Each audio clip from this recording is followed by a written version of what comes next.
बिस्मिल्लाहिर्रहमानिर्रहीम। This is Yasir Bablani. Welcome to MYB campus. आज जिस टॉपिक को हम डिस्कस करने वाले हैं वो है career planning, how it is important in our life. Specially वो स्टूडेंट्स जो ग्रेड 10 में इस वक्त मौजूद हैं और they are nearly going to pass the grade 10 and moving forward to jump into the next level.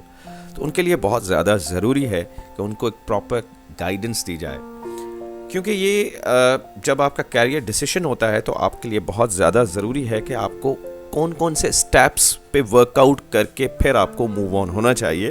तो जब तक हम इसको होमवर्क नहीं करेंगे, हम हो सकता है कि अपनी ज़िंदगी के अंदर गलत डिसीजन ले लें। सो एक जनरल एक गाइडलाइन है, तो इंशाल्लाह आपको बहुत हेल्प करेगी। So let's discuss. सबसे पहले जब भी हम ग्रेड 10 पास करने लगते हैं तो हमारे लिए कुछ ज़रूरी चीज़ें हमारे जहन में होती हैं, और वो होते हैं कुछ हमारे पास जनरल प्रेशर्स। तो जनरल प्रेशर्स क्या होते हैं, किस तरह के जनरल प्रेशर्स होते हैं? सबसे पहले तो हम एक जो हमारे जहन में कहीं ना कहीं रहता है, दैट्स अ फाइनेंशियल सीलिंग्स, कि हमारी बजट क्या है और हम उस बजट को कैसे मेंटेन करेंगे, हमारे पेरेंट्स कैसे मेंटेन करेंगे। कुछ सेंसिटिव बच्चे ज़रूर इस तरफ सोचते हैं। और दूसरा पॉइंट जिसको मैंने एक एरो अभी ब्लैंक रखा है, आई will discuss you later, family interest. ज़्यादातर बच्चों को उस तरफ पुश किया जाता है जो फैमिली बनना चाहती है, देखना चाहती है, या फिर उनके परसेप्शन से वो बिल्कुल ठीक है। वो हमेशा उन बच्चों को अपने उस डायरेक्शन में पुश करना चाहते हैं। So basically this is a biggest family pressure जो बच्चे हमेशा फेस करते हैं, और कहीं ना कहीं वो इंट्रोवर्ट होने की वजह से वो अपनी बात को सही कम्युनिकेट नहीं कर पाते अपने पेरेंट्स के साथ। और दूसरा मार्केट रिक्वायरमेंट। मार्केट रिक्वायरमेंट ये है कि जो इस वक्त सब लोग कर रहे हैं, फलाने का बेटा कर रहा है और फलाने की बेटी कर रही है, या कोई किसी का रिलेटिव कर रहा है, तो normally we push our family kids कि बेटा आप इसके अंदर ही ये फर्दर अपनी कैटेगरी देखें, क्योंकि वो फलाना बच्चा भी कर रहा है।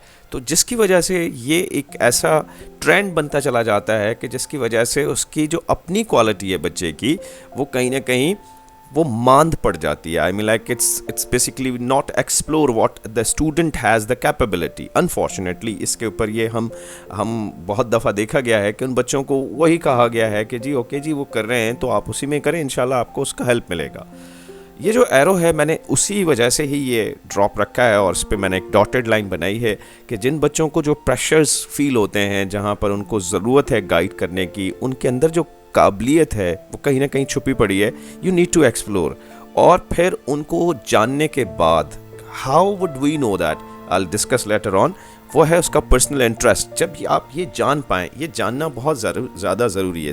एक अलग से एक इंशाल्लाह डिस्कशन होगी कि कैसे हम पर्सनल इंटरेस्ट के ऊपर हम काम करते हुए अपनी फाइंड आउट करेंगे कि हमारा इंटरेस्ट क्या है और हमें किस डायरेक्शन में जाना चाहिए। तो आज हम डायरेक्शंस के ऊपर बात करते हैं कि कौन कौन से डायरेक्शंस अवेलेबल हैं। सो जो स्टूडेंट्स को कन्फ्यूजन्स रहती हैं और अपने कोर्स को सिलेक्ट करने में, तो उनको कोर्स की सिलेक्शन में मैं आपको कुछ जनरल आइडियाज़ देने वाला हूँ, मगर उससे पहले आपको एक और कन्फ्यूजन जो आपको लगता है कि जी फ्यूचर में मैंने अपनी फील्ड अभी से ही डिसाइड कर रखी है, जैसे मैं कोई डॉक्टर बनना चाहता हूँ, लॉयर बनना चाहता हूँ, या कोई मैं मीडिया में जाना चाहता हूँ, मैं एकेडमिक में जाना चाहता हूँ, मैं इंजीनियरिंग की तरफ जाना चाहता हूँ, या whatever the field you basically have planned so far. तो जब वो बहुत ज़्यादा फैंसी होते हैं इस फील्ड से, तो हम बहुत सारी चीज़ें जहन में तख्लीक कर लेते हैं। तो मगर उसके लिए हमें वो स्ट्रीम चूज़ करना बहुत ज़्यादा ज़रूरी है। तो वो स्ट्रीम्स कौन कौन सी हैं, तो I will just you a little bit idea.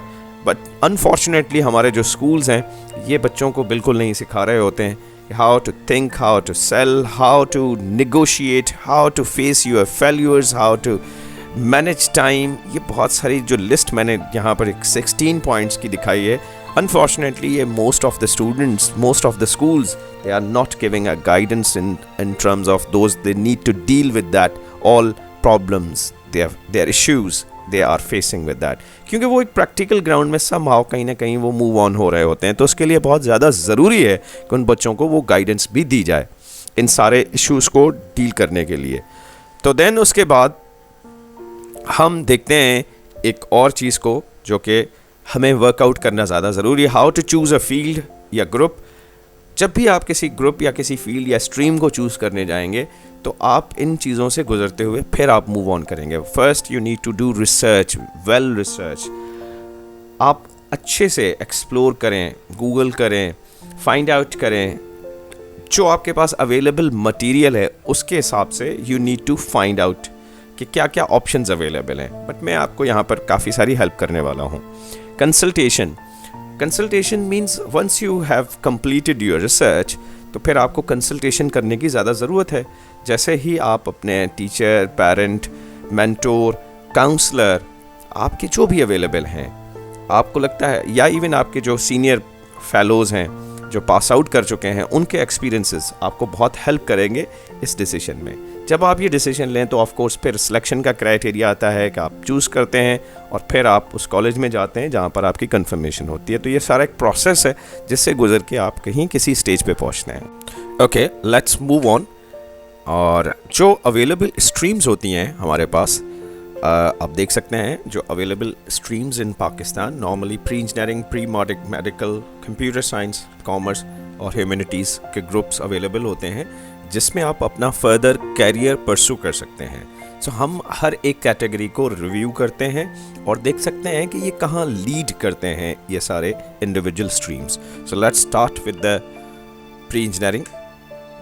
तो प्री इंजीनियरिंग अगर आप सेलेक्ट करते हैं तो आपके पास कुछ ये जो है, आप ग्रेड 11 में आप ये सारे सब्जेक्ट्स, आप जो कुछ इसमें से ऐसे हैं जो कि कंपलसरी सब्जेक्ट्स हैं, जैसे English and Urdu, that's normal, students will definitely going to study all that subjects, Islamic studies, physics, chemistry, mathematics। तो ये आप जो है प्री इंजीनियरिंग ग्रुप 11 में, स्टैंडर्ड 11 में आप ये सारे सब्जेक्ट्स पढ़ रहे होंगे और यही फिर आप कैरी ऑन कर रहे होंगे ग्रेड 12 में। तो ये पाकिस्तान के अंदर जो अवेलेबल स्ट्रीम्स हैं, मैं प्री इंजीनियरिंग ग्रुप की इसकी डिस्कशन आपको बता रहा हूँ। फिर इसके बाद हम आगे बढ़ते हैं और डिस्कस करते हैं प्री इंजीनियरिंग जो है वो आपको कहाँ, ये जो है स्ट्रीम आपको कौन से ऑप्शंस आप फर्दर परस्यू कर सकते हैं। जैसे कि आप इंजीनियरिंग के ऑप्शन में बहुत सारी इंजीनियरिंग फील्ड्स अवेलेबल होती हैं। आप अगर अपनी बैचलर्स को मूव ऑन करते हैं और फर्दर स्टडी करना चाहते हैं तो इंजीनियरिंग आपको mechanical engineering, electrical, civil, chemical, computer, software engineering और बहुत सारे इंजीनियरिंग डिपार्टमेंट में ही आप एक्सेल कर सकते हैं BE, बैचलर ऑफ इंजीनियरिंग करते हुए। तो इसमें आपके पास एक और ऑप्शन है आर्किटेक्ट, बैचलर ऑफ आर्किटेक्ट कर सकते हैं आप इसी के अंदर। और सिमिलरली इंफॉर्मेशन टेक्नोलॉजी में आप प्री इंजीनियरिंग से आपके पास ये ऑप्शन भी होता है कि आप अगर फर्दर कैरी ऑन करना चाहते हैं तो आपके पास ये ऑप्शन रहता है कि आप जो है IT की फील्ड को भी ज्वाइन कर सकते हैं। और सिमिलरली रिसर्च एंड डेवलपमेंट के एरियाज़ में भी आपके पास ऑप्शंस रहते हैं और बिजनेस एंड मैनेजमेंट में भी आपके पास ये ऑप्शन रहते हैं। टीचिंग तो एक जनरल शोबा है जिसके अंदर आप फर्दर भी परसू कर सकते हैं किसी स्टेज के ऊपर भी, किसी ग्रुप में रहे तो स्पेसिफिक नहीं है बहरहाल। मगर इंजीनियरिंग आर्किटेक्ट तो ये स्पेसिफिकली इंजीनियरिंग ग्रुप को लीड करते हैं। तो जिसमें आप अगर फर्दर ट्विस्ट करना चाहें, मूव ऑन करना चाहें तो आपके पास ये ऑप्शन भी अवेलेबल रहते हैं, which is IT, business management, research and development. फिर इसी तरीके से अगर आप प्री मेडिकल ग्रुप को स्टडी करते हैं, इस स्ट्रीम को लेते हैं, तो ये वो सब्जेक्ट्स हैं जो कि आप डेफिनेटली पढ़ने वाले हैं, English, Urdu, Islamic study, physics, chemistry, biology. और इसके साथ जो है फिर यही कैरी ऑन कर जाएंगे आप सेकेंड ईयर के अंदर। तो इसी तरीके से ये जो है प्री मेडिकल आपको कहाँ लीड करेगी, ये आपको ज़्यादातर मेडिसिन के अंदर ले जाएगी, डेंटिस्ट्री के अंदर आपको MBBS में, BDS के अंदर और फिर फार्मेसी के अंदर, नर्सिंग के शोबे के अंदर और मेडिकल रिसर्च के अंदर आपके पास ये ऑप्शंस खुलते हैं। तो मेडिकल में बहुत सारे और भी ऑप्शंस ऐसे रहते हैं जिनको अगर लेट्स सपोज अगर उनके परसेंटेजेस भी कम आते हैं तो आप बहुत सारे शोबों में जा सकते हैं, जैसे एनेस्थीसिस्ट हो गए, जैसे आपके पास फिजियोथेरापिस्ट हो गए, इवन आप न्यूट्रिशनिस्ट हो गई। तो बहुत सारे और ऑप्शंस जो होते हैं जो आपको MBBS और BDS के अलावा जो है आप नॉन सर्जिकल प्रोग्राम्स जिसको कहते हैं हम, आप उस तरफ भी जा सकते हैं। तो फार्मेसी, आजकल आप अगर डॉक्टरेट करते हैं, डी फार्मेसी करते हैं, तो आप फार्मासिस्ट में भी आप अपना जो कैरियर है वो परसू कर सकते हैं। नर्सिंग का शोबा भी है, बहुत ज़्यादा और बेहतर शोबा है, आजकल बहुत ज़्यादा इस पे बच्चे और स्टूडेंट्स जो हैं आगे परसू करते हैं। और मेडिकल रिसर्च तो बहरहाल एक अवेलेबल है, होता ही है ऑप्शन कि आप अगर रिसर्च एसोसिएट के तौर पर काम करना चाहते हैं तो ये भी ऑप्शन आपके पास अवेलेबल रहता है। जनरल साइंस ग्रुप या कंप्यूटर साइंस ग्रुप, ग्रेड 11 में आपके पास ये सारे सब्जेक्ट्स आप पढ़ने वाले हैं, English, Urdu, Islamic study, physics, computer, mathematics. तो आप देख सकते हैं कि ये 3 जो मेजर सब्जेक्ट हैं, जहाँ पर फ़िज़िक्स, कंप्यूटर, मैथमेटिक्स, और फिर यही सेकेंड ईयर में आप कंटिन्यू करते हैं। जो बच्चे कंप्यूटर साइंस को लेते हैं उनके पास ऑप्शंस क्या क्या लीड कर सकते हैं। General science group computer science जो है वहाँ पर आप सॉफ्टवेयर इंजीनियरिंग की तरफ आप जा सकते हैं, आईटी की तरफ जा सकते हैं, डेटा साइंस एंड एनालिटिक्स की तरफ जा सकते हैं, जो कि बहुत इंपॉर्टेंट फील्ड, इस दौर के सबसे जदीद फील्ड, जिसके अंदर रोबोटिक्स एंड एआई और chat GPT and all that जो आजकल हम जिस पे बेस करते हैं, बहुत सारी एप्लीकेशंस दिन ब दिन डेवलप होती चली जा रही हैं और बहुत सारी इसके अंदर इनोवेशंस हो रही होती हैं। तो आप इसमें रह के हुए mobile app development, artificial intelligence and machine learning जो कि रोबोटिक बेस्ड है, ये सब कुछ आप इसके अंदर सीख सकते हैं। तो it's a very promising field nowadays, it's a very highlighted and everyone wanted to join this one.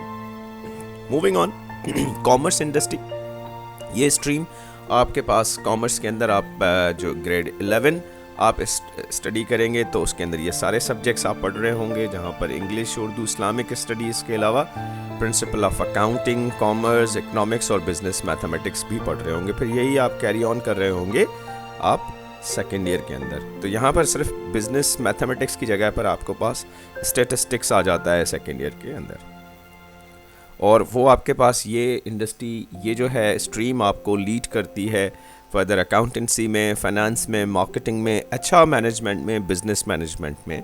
तो यहाँ पर ये सारे ऑप्शंस आपके पास अवेलेबल रहते हैं। अगर आप अकाउंटेंट्स, सीए, चार्टर्ड अकाउंटेंसी की तरफ जाना चाहते हैं, बैंकिंग की तरफ जाना चाहते हैं, फाइनेंस मार्केटिंग में जाना चाहते हैं, एचआर मैनेजमेंट में, and then all business statistics आप सीखना चाहते हैं, तो this would be a great कि आप उस अर्ली स्टेजेस में आप उस फील्ड स्ट्रीम को चूज़ करें जो कि आपको इसमें आपको हेल्प करे। देन फर्दर हमारे पास ह्यूमैनिटीज़ ग्रुप, जो आपके पास सब्जेक्ट्स हैं वो ग्रेड 11 में आप ये सब पढ़ रहे होंगे, English, Urdu, Islamic study, education, sociology, psychology, और सिमिलरली फिर आप यही चीज़ जो है आप सेकेंड ईयर में कंटिन्यू कर रहे होंगे। और उसके अंदर जो ये ग्रुप आपको लीड कर रहा होगा, जहाँ पर आपका law, journalism and media, education, social work, arts and humanities. तो अगर आपने अपना कैरियर जो है आर्ट की तरफ लेके जाना है, फैशन डिज़ाइनिंग की तरफ लेके जाना है, आर्ट एंड क्राफ्ट की तरफ लेके जाना है, आप मीडिया की तरफ जाना चाहते हैं, जर्नलिज्म की तरफ जाना चाहते हैं, आप लॉ करना चाहते हैं, तो ये बहुत ही अच्छा ग्रुप है और आपको लीड कर सकता है। सोशल साइंसेस के बहुत सारे ऑप्शंस रहते हैं इसके अंदर, तो आप इसके अंदर बहुत ज़्यादा एक्सेल कर सकते हैं अगर आप अर्ली स्टेज में ये डिसीजन ले लें। तो सिविल सर्विसेज, ऑफ कोर्स आप अगर आगे चल के आप अपना CSS देना चाहते हैं, कमीशन एग्ज़ाम्स देना चाहते हैं, तो ये बहुत ज़्यादा आपको स्ट्रीम जो है हेल्प करती है। तो ये सारे वो सारे स्ट्रीम्स थे जो कि मुझे लगता था कि बहुत ज़्यादा ज़रूरी है कि स्टूडेंट्स को पता होना चाहिए कि जब वो ग्रेड 11 में मूव ऑन करें तो वो कौन सी फील्ड्स हैं जो उनके लिए ज़्यादा अप्रोप्रिएट हैं। तो आई होप आपने अच्छा से सीख लिया होगा, समझ लिया होगा, और किसी भी डिसीजंस लेने से पहले अच्छे से होमवर्क करें, रिसर्च करें। Thank you so much, very good, take care of yourself. We'll see you with the next interesting video. Meanwhile, very good, take care of yourself. Bye bye.